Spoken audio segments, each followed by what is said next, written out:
Je vais juste prendre 3 points, peut-être avant de passer la parole à Isabelle, toujours pour les rajouter à notre résumé. Je pense qu'on a vu que aussi l'équilibre des régions ce matin est important, c'est-à-dire qu'il ne faut pas se focaliser sur quelques régions. Bien sûr, la politique de voisinage et le dialogue euro-méditerranéen est important, mais le dialogue avec les autres régions du monde est également essentiel, et cette optique du dialogue avec la société civile, des plateformes de discussion, peut être adaptée aux besoins de chaque région pour que les sociétés civiles européennes et la société civile de chaque région du monde puissent dialoguer par rapport aux spécificités de chacun. Donc ça, c'est aussi important. Par rapport à ce que tu viens de dire sur la collaboration entre les agences qu'avait déjà évoqué hier Judith, je pense que c'est aussi un point essentiel. C'est indiqué dans la communication qu'il est prévu de développer un dialogue interservices au niveau de la Commission européenne, mais pour cela, je suggère, et je pense que c'est ce qu'ils vont faire, de préciser l'importance d'identifier les bons interlocuteurs pour qu'ils puissent être en dialogue constant et permanent.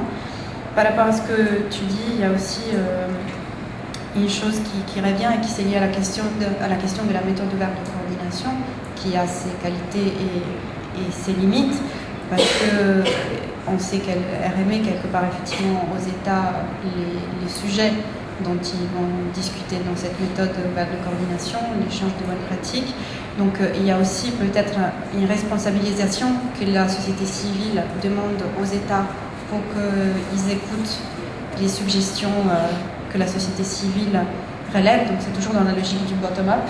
Il me semble qu'on est bien dans ce qu'on a dit ce matin.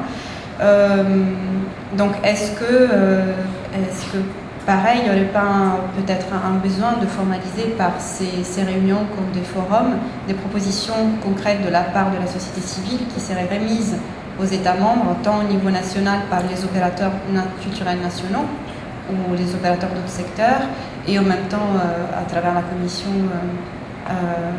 aux États membres quand ils sont remis en méthode de coordination, pour que certains points ne soient pas oubliés. Après, c'est clair que en fait, si c'est la méthode, c'est un dialogue entre les États membres.